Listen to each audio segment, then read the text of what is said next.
नमस्कार बच्चों, YouTube channel शिक्षालय में आप सभी का स्वागत है। मेरा नाम है रेणु यादव। आज हम पढ़ने वाले हैं कि पीरियोडिक क्लासिफिकेशन ऑफ एलिमेंट्स में जो पीरियड है उसमें मेटालिक कैरेक्टर या non metallic character, electropositive character या इलेक्ट्रोनेगेटिव कैरेक्टर किस तरीके से वेरी करता है। आइए पढ़ते हैं।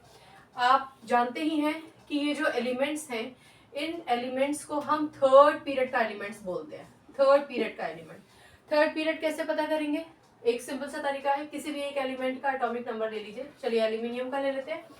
Aluminium atomic number 13, configuration 2, 8 and 3। यानी 2, 8 एंड 3 का मतलब के, एल और एम, तीन शेल है ना। क्योंकि इन एलिमेंट्स में, सारे एलिमेंट्स में तीन शेल है, इसका मतलब ये पीरियड नंबर 3 को बिलोंग करता है। इस बात का मेटालिक कैरेक्टर से कोई लेना देना नहीं है, लेकिन आपको इसलिए बता रही हूँ ताकि आपको याद रहे और एमसीक्यू या कोई भी क्वेश्चन करते वक्त आप कंफ्यूज ना हो, बिविल्डर्ड ना हो। चलिए अब हम बात करते हैं मेटालिक कैरेक्टर की, किस तरीके से वेरी करता है मेटालिक कैरेक्टर। आइए जानते हैं।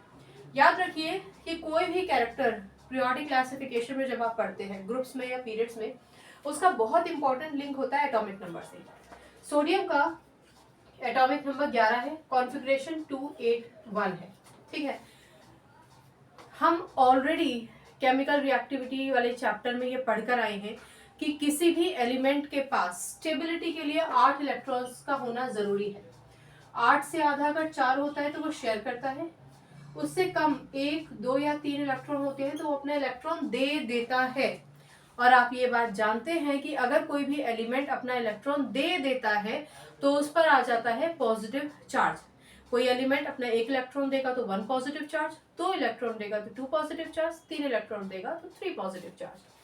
अब ये तो रही बात, 8 हो गया तो चलो कंप्लीट हो गया ऑक्टेट, 4 हो गया तो शेयर कर लेगा इलेक्ट्रॉन, 4 से कम है तो दे देगा। लेकिन अगर 4 से ज्यादा इलेक्ट्रॉन है, 5, 6 या 7, तो ये बाहर से इलेक्ट्रॉन ले लेगा। ये तो आप जानते ही है ना, ये बहुत जरूरी है जानना। कितने इलेक्ट्रॉन लेगा ये भी आप जानते हैं। भाई उसको अपना ऑक्टेट कंप्लीट करना है, 5 है, ऑक्टेट कंप्लीट करने के लिए 3 इलेक्ट्रॉन की जरूरत है, 5 और 3 हो जाएंगे 8। 6 इलेक्ट्रॉन है, इसको अपना ऑक्टेट कंप्लीट करने के लिए 2 इलेक्ट्रॉन की जरूरत है, तो ये 2 लेगा। 2 इलेक्ट्रॉन लेगा तो 2 नेगेटिव चार्ज आएगा। यहाँ इसने 5 की केस में कितने इलेक्ट्रॉन लिए थे? 3, तो 3 नेगेटिव आएगा। और अगर इसके पास बाहर वाले शेल में 7 इलेक्ट्रॉन है, यानी ऑक्टेट कंप्लीट करने के लिए इसको 8 इलेक्ट्रॉन्स की जरूरत है, 7 ऑलरेडी है, 1 इलेक्ट्रॉन ले लेगा, यानी 1 नेगेटिव चार्ज आएगा। ये सिंपल सी चीज है, आप ऑलरेडी पढ़कर आए हैं। चलिए अब हम बात करते हैं मेन टॉपिक की। ये हमारे एलिमेंट्स हैं थर्ड पीरियड के, आप जानते हैं sodium, magnesium, aluminium, silicon, phosphorus, sulphur और क्लोरीन। आर्गन को यहाँ पर हम नहीं लेंगे, ठीक है। उसका रीजन क्या है आप पढ़ते पढ़ते समझ जाएंगे। पहले हम ये जानते हैं कि इसमें मेटल कौन है। सिंपल, बहुत सिंपल है। कोई भी एलिमेंट के रटने की जरूरत नहीं है ना, केमिस्ट्री रटने का सब्जेक्ट नहीं है, सिर्फ समझो जो मैं कह रही हूँ। Atomic number 11, configuration 281। Atomic number 12, configuration 282। Atomic number aluminium का 13, कॉन्फ़िगरेशन 2, 8 एंड 3। आप देखो ऑक्टेट कंप्लीट होता है 8 से, 8 का आधा 4 हुआ तो शेयर करता है, और 4 से कम हुआ तो अपने इलेक्ट्रॉन दे देता है। मेटल्स, नॉन मेटल्स में आप पढ़कर आए हैं कि जितने भी मेटल्स होते हैं वो इलेक्ट्रो पॉजिटिव होते हैं। इलेक्ट्रो पॉजिटिव, इलेक्ट्रो पॉजिटिव में इलेक्ट्रो का मतलब होता है इलेक्ट्रॉन, और पॉजिटिव तो आप जानते ही हैं पॉजिटिव। अगर कोई भी एलिमेंट अपना इलेक्ट्रॉन दे देता है तो उस पर पॉजिटिव चार्ज आता है, और वो एलिमेंट जो अपना इलेक्ट्रॉन देता है जिसपे पॉजिटिव चार्ज आता है वो मेटल होता है। क्लियर? यानी सोडियम अपना 1 इलेक्ट्रॉन दे देगा और इस पे आ जाएगा N1 पॉजिटिव चार्ज, ये हो गया मेटल। मैग्नीशियम अपने 2 इलेक्ट्रॉन देगा, Mg2 पॉजिटिव होता है हमेशा, आप 9th स्टैंडर्ड से पढ़ते आ रहे हैं। Aluminium atomic number 13, configuration 283, 3 electron दे देगा, 3 पॉजिटिव चार्ज। आई बात समझ में? तो अब आप देखिए कि जैसे जैसे, अच्छा एक और चीज समझो कि अगर कोई एलिमेंट अपना 1 इलेक्ट्रॉन देता है, ठीक है, तो इसका मतलब क्या हुआ कि वो इलेक्ट्रो पॉजिटिव तो है, लेकिन सोडियम के मुकाबले ये जो 3 इलेक्ट्रॉन दे रहा है इसमें नंबर ऑफ इलेक्ट्रॉन्स आपके बड़े हो गए ना, ज्यादा हो गए। तो अगर अब आप देखते हैं कि इसका जो इलेक्ट्रो पॉजिटिव कैरेक्टर है वो यहाँ 1 इलेक्ट्रॉन दे रहा था, 2 इलेक्ट्रॉन दे रहा था, 3 इलेक्ट्रॉन दे रहा था, यानी इलेक्ट्रोपॉजिटिव कैरेक्टर इसका यहाँ से लेके यहाँ तक बढ़ गया है। ठीक, अब बस इसको यही छोड़ दीजिए। मेटालिक कैरेक्टर भी इसका यहाँ तक, एल्यूमिनियम तक अगर आप देखेंगे तो बढ़ गया है, लेकिन ये लिखना नहीं है क्योंकि हम सिर्फ इस टुकड़े की बात नहीं कर रहे, हम तो पूरे पीरियड के एलिमेंट्स की बात कर रहे हैं। ठीक है, अब देखो ध्यान से, सिलिकॉन एटॉमिक नंबर 14, 14 का मतलब 284, 4 का क्या मतलब हुआ, शेयरिंग करेगा, ना देगा ना लेगा।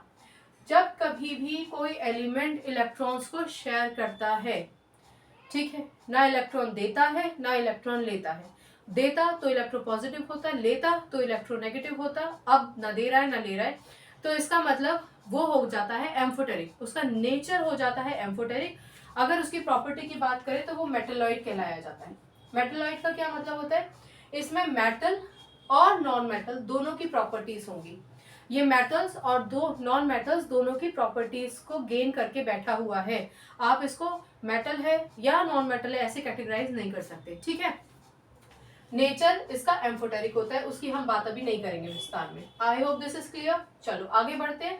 अब देखो क्या हो रहा है, एटॉमिक नंबर 15, कॉन्फ़िगरेशन 285। अब आप ही बताइए, 8 पे स्टेबिलिटी, 4 पे शेयरिंग, 4 से तो ज्यादा ही है ना, 5 इलेक्ट्रॉन है, तो क्या करेगा, 3 इलेक्ट्रॉन ले लेगा किसी से, तो 3 इलेक्ट्रॉन ले लेगा, मतलब 3 नेगेटिव चार्ज। सल्फर की बात करें, atomic number 16, configuration 2, 8 and 6, 6 electron है, ऑक्टेट कंप्लीट होगा 8 इलेक्ट्रॉन से, 2 इलेक्ट्रॉन की जरूरत है, तो 2 negative charge. Chlorine atomic number है 17, कॉन्फ़िगरेशन है 2, 8 एंड 7, 7 का मतलब 1 इलेक्ट्रॉन चाहिए ऑक्टेट कंप्लीट करने के लिए, ले लेगा। और Cl पे नेगेटिव चार्ज आएगा, 1 नेगेटिव, 1 नेगेटिव, आप या तो 1 नेगेटिव लिखिए, 1 इलेक्ट्रॉन नेगेटिव लिखिए, या फिर सिर्फ नेगेटिव लिखिए, एक ही बात है। तो यूजली 1 नेगेटिव की जगह हम सिर्फ नेगेटिव चार्ज से ही रिप्रेजेंट करते हैं। I hope this is clear.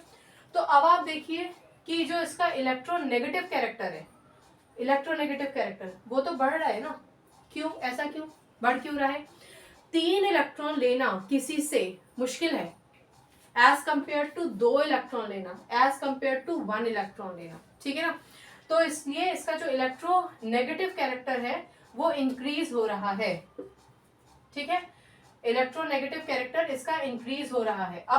अब एक और चीज समझो कि क्योंकि ये एलिमेंट्स इलेक्ट्रॉन्स ले रहे हैं, और इलेक्ट्रॉन्स लेना हमेशा नॉन मेटल का काम होता है, नॉन मेटल ही इलेक्ट्रॉन लेता है। अब आप इस चीज को समझिए कि जब आप ये लिखेंगे, एक चीज मैंने गलत बोल दी थी, मैं अभी उसको सुधार करूंगी, अभी आप मेरी बात ध्यान से सुनिए। जब हम ये कहेंगे कि इलेक्ट्रोनेगेटिव कैरेक्टर इंक्रीजेस या नॉन मेटेलिक कैरेक्टर इंक्रीजेस, तो इसका क्या मतलब हुआ, इसका मतलब ये हुआ कि ऑफ कोर्स यहाँ तो आपके पास मेटल्स थे, मेटल्स धीरे धीरे मेटलॉइड तक पहुंच गया, और मेटलॉइड से नॉन मेटल्स की कहानी शुरू हो गई। लेकिन ये लाइन क्यों लिखी गई है कि नॉन मेटेलिक कैरेक्टर इंक्रीजेस, यहाँ इंक्रीजेस का क्या मतलब है, मैं फिर से आपको बताऊंगी कि फास्फोरस के पास 3 इलेक्ट्रॉन की कमी थी, 3 इलेक्ट्रॉन किसी से भी ले लेना बहुत मुश्किल है। ठीक है, एज कंपेयर टू 2 इलेक्ट्रॉन, ठीक, एज कंपेयर टू 1 इलेक्ट्रॉन, यानी क्लोरीन बहुत आसानी से 1 इलेक्ट्रॉन किसी से भी ले सकता है, अपना ऑक्टेट कंप्लीट कर सकता है।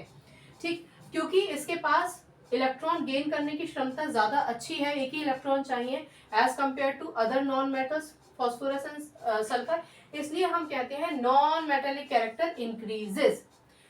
दूसरी बात, इलेक्ट्रोनेगेटिव कैरेक्टर इंक्रीजेस, इसका क्या मतलब हुआ, इलेक्ट्रोनेगेटिव कैरेक्टर इंक्रीजेस का भी यही मतलब हुआ, इलेक्ट्रोनेगेटिव मतलब इलेक्ट्रॉन को लेने की वजह से नेगेटिव चार्ज। सिमिलरली जैसे पहले पढ़ा था, फास्फोरस को 3 इलेक्ट्रॉन्स की जरूरत थी, 3 इलेक्ट्रॉन कैप्चर करना मुश्किल होता है as compare to 2, as compare to 1, यानी क्लोरीन ने बहुत आसानी से ये 1 इलेक्ट्रॉन कैप्चर कर लिया था, इसलिए हमने लिखा है इलेक्ट्रोनेगेटिव कैरेक्टर इंक्रीजेस, कहाँ, on moving from left to right in a periodic table.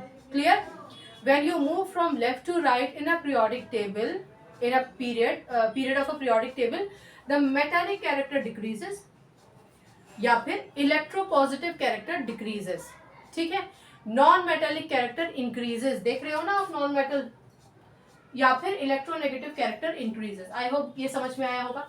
अच्छा, जो सुधार करना था वो क्या है, देखो यहाँ पर 1 इलेक्ट्रॉन था एक इलेक्ट्रॉन देना आसान होता है एज कम्पेयर टू 2 इलेक्ट्रॉन देना, एज कम्पेयर टू 3 इलेक्ट्रॉन देना। 3 इलेक्ट्रॉन देना बहुत मुश्किल है। आप अपनी एक चीज तो किसी को दे सकते हैं, पर 2 चीजें देनी पड़े, 3 चीजें देनी पड़े तो एक के कंपैरिजन में बहुत भारी दुख होगा, मुश्किल होगी। इसीलिए यहाँ लिखा गया है कि इलेक्ट्रोपॉजिटिव कैरेक्टर जो होता है वो डिक्रीज करता है। ठीक है ना, दे तो रहा है, यहाँ तक तो दे ही रहा है इलेक्ट्रोपॉजिटिव, इलेक्ट्रोपॉजिटिव तो हो ही रहा है, लेकिन इलेक्ट्रोपॉजिटिव कैरेक्टर डिक्रीज हो रहा है। दूसरा कारण क्या है ये लिखने का, क्योंकि यहीं तक देगा बस, उसके बाद ये तो शेयर करेगा। तो शेयर करने का मतलब क्या है, इलेक्ट्रोपॉजिटिव कैरेक्टर खत्म हो रहा है। समझ में आ रहा है, इलेक्ट्रोपॉजिटिव कैरेक्टर खत्म हो रहा है। अब यहाँ देने लेने की बात, यहाँ देने की बात नहीं है, तो शेयर करने की बात है। और फिर तो इसने लेना ही शुरू कर दिया था, इसलिए भी लिखा जाता है electropositive character decreases, metallic character decreases. अब आप ये तो समझ ही गए होंगे, ठीक है ना, मेटालिक कैरेक्टर डिक्रीज हो रहा है। अब लिखना कैसे है आंसर, मैं हमेशा बच्चों को कहती हूँ कि जब आप आंसर लिखते हैं ना, मान लीजिए ये क्वेश्चन नंबर XYZ कुछ भी है, मान लीजिए क्वेश्चन नंबर 4 है, मान के चलो, हालांकि 4 MCQ में आएगा, बट मान के चलो थियोरेटिकल क्वेश्चन है, क्वेश्चन नंबर 4 है, तो आप आंसर नंबर 4 लिखिए। अगर आपको थियोरी याद नहीं आ रही है उस पर्टिकुलर टाइम में, ऊपर 3 लाइन छोड़िए, ये एलिमेंट्स लिखिए। हर एक पीरियड की प्रॉपर्टीज के लिए यही एलिमेंट्स हम ले रहे हैं, एलिमेंट्स ले लिए। अगर आप चाहे तो एटॉमिक नंबर लिखकर अपने आप को जस्टिफाई करने के लिए लिख सकते हैं, अदरवाइज आप अब तक ये जान चुके हैं कि ये मेटल्स हैं, ये मेटलॉइड है, और ये सारे के सारे नॉन मेटल्स हैं, तो आप आसानी से लिख सकते हैं भाई इधर मेटल्स था उधर नॉन मेटल है, यानी मेटालिक कैरेक्टर डिक्रीजिंग। यहाँ पॉजिटिव है यहाँ नेगेटिव है, यानी इलेक्ट्रोपॉजिटिव कैरेक्टर डिक्रीजिंग। यहाँ मेटल्स थे वहां नॉन मेटल है, यानी नॉन मेटेलिक कैरेक्टर इंक्रीजिंग। यहाँ पॉजिटिव था वहां नेगेटिव हो गया, यानी electronegative character also increasing. Electropositive metallic एक ही बात है, इलेक्ट्रोनेगेटिव नॉन मेटालिक एक ही बात है। ठीक है, एक और चीज समझ लीजिए, यहाँ पर आप आर्गन, जो थर्ड पीरियड का ही एलिमेंट है, आर्गन को नहीं लिखेंगे। ठीक है, आर्गन को यहाँ पर नहीं लिखेंगे। हमने पहले भी ये डिस्कस किया है कि जो इनर्ट गैसेस होते हैं, जिनको हम नोबल गैसेस भी कहते हैं, उनका कॉन्फ़िगरेशन स्टेबल है, उनका स्ट्रक्चर ऑफ एटम स्टेबल है, ना वो इलेक्ट्रॉन किसी से लेते हैं, ना वो किसी को देते हैं, ना वो इस रेस में है कि इलेक्ट्रॉन लेके ऑक्टेट कंप्लीट करे या देके ऑक्टेट कंप्लीट करे। वो ऑलरेडी स्टेबल है, इनर्ट गैसेस है, अनरिएक्टिव होते हैं। ठीक है ना, बहुत ही सर्टेन सर्कमस्टेंसेस में हम उनको रिएक्ट कराते हैं। ठीक है, तो वो is not the part of this lecture. So I hope अब आपको समझ में आ गया होगा कि मेटालिक कैरेक्टर का वेरिएशन कैसे होता है। 3 नंबर का तो क्वेश्चन ये है ही, एक नंबर में भी ये क्वेश्चन आपसे वन और द अदर वे पूछा जा सकता है। ठीक है, अगर इसमें कोई भी डाउट है तो आप टेक्स्ट करके कमेंट करके आप मुझे पूछ सकते हैं। कोई भी प्रॉब्लम हो तो पूछिए। रट्टाफिकेशन जैसी देखो कोई चीज नहीं है, एलिमेंट्स के नाम याद रखिए, एलिमेंट्स के नाम के साथ सिंबल जरूर याद रखिए। अगर आप सिंबल लिखेंगे तो उसका वेटेज ज्यादा है, अगर आप नाम लिख के छोड़ देंगे ना, तो केमिस्ट्री वाला अगर व्यक्ति उसको चेक करेगा डेफिनेटली, तो वो आपको शायद पूरा मार्क्स ना दे, क्योंकि हम केमिस्ट्री में सिंबल से बात करते हैं, नाम से बात नहीं करते। SODIUM सोडियम मत लिख के आओ, भले ही Na लिख कर आओ। ठीक है ना, और आपको पता है कि कोई भी एलिमेंट का सिंबल में पहला अल्फाबेट कैपिटल होता है, दूसरा स्मॉल होता है। आई होप आपको ये टॉपिक समझ में आया होगा। केमिस्ट्री से अपनी केमिस्ट्री अच्छी बनाइए, शिक्षालय आइए, रट्टाफिकेशन बिल्कुल मत कीजिए, यही शिक्षालय का उद्देश्य है। अगली बार मिलने तक अपना ख्याल रखिए, खुश रहिए, नमस्कार।